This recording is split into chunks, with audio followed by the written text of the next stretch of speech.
Bienvenue. Vous avez un projet qui a besoin de mesurer la température ou l'humidité? Alors vous êtes au bon endroit. Aujourd'hui, on va décortiquer ensemble les capteurs DHT. Ce sont des petits composants super populaires et vous allez voir, c'est bien plus simple à utiliser qu'on ne le pense.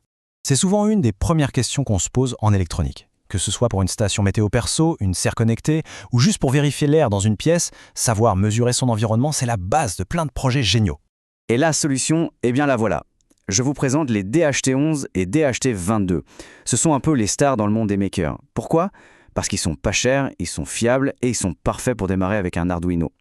Alors, la grande question, faut-il prendre un DHT11 ou un DHT22? C'est le moment de les mettre face à face pour voir lequel correspond le mieux à ce que l'on veut faire. D'un côté, on a le DHT11. Lui, c'est le champion du budget et de la rapidité. De l'autre, le DHT22, qui mise tout sur la précision et une plage de mesure bien plus étendue.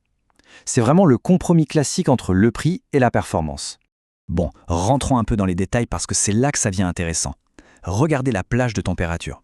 Le DHT22, il n'a pas peur du froid, il peut descendre jusqu'à moins 40 degrés. Le DHT11, lui, s'arrête à 0.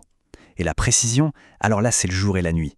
On parle d'un demi-degré d'erreur pour le DHT22 contre 2 degrés pour le DHT11.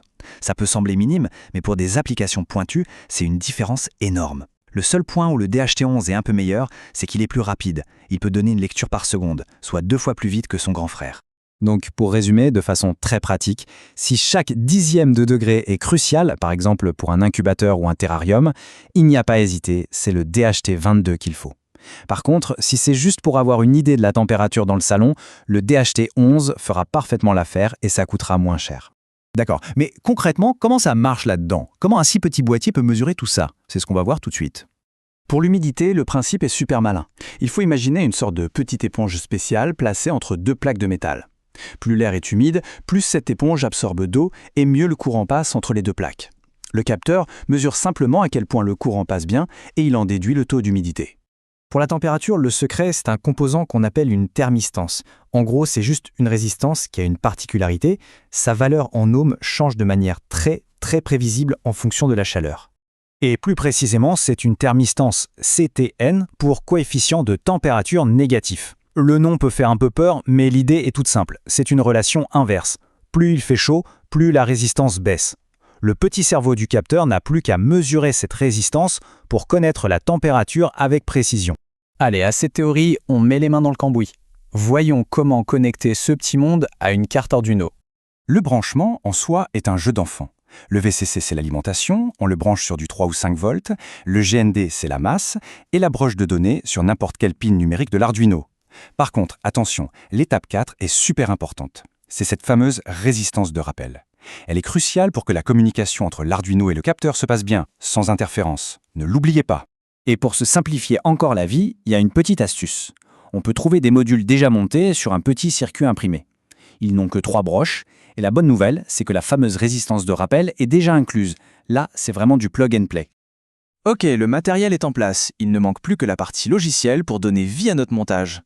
Il faut savoir que ces capteurs communiquent d'une manière un peu particulière avec des signaux qui doivent être parfaitement synchronisés. Essayer de programmer ça soi-même, c'est un vrai casse-tête. Mais heureusement, c'est toute la beauté de l'écosystème Arduino. Des gens formidables ont créé des bibliothèques qui gèrent toute cette complexité pour nous. On n'a pas à s'en préoccuper. Et voilà, une fois que tout est bien configuré, lire les données de capteur, ça se résume à cette seule petite ligne de code. C'est tout. C'est aussi simple ça.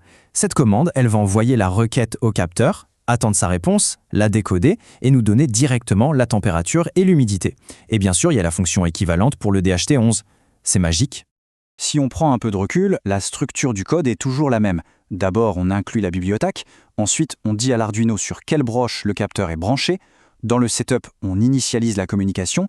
Et enfin, dans la boucle principale, on n'a plus qu'à appeler la fonction de lecture et à afficher les résultats. C'est une routine très simple. Alors, pour récapituler, le DHT22, c'est pour la précision. Le DHT11, c'est pour le budget. Le principe de base, c'est une histoire de résistance qui varie. Le code est rendu super simple grâce aux bibliothèques. Et, je le répète, la résistance de rappel est absolument essentielle. Voilà, maintenant toutes les cartes sont entre vos mains. La technologie est accessible, le code est simple. La seule question qui reste, c'est qu'est-ce qu'on va bien pouvoir construire avec ça? Une station météo, un système d'arrosage intelligent, un contrôleur de cave à vin? Les possibilités sont infinies. Alors, à vous de jouer.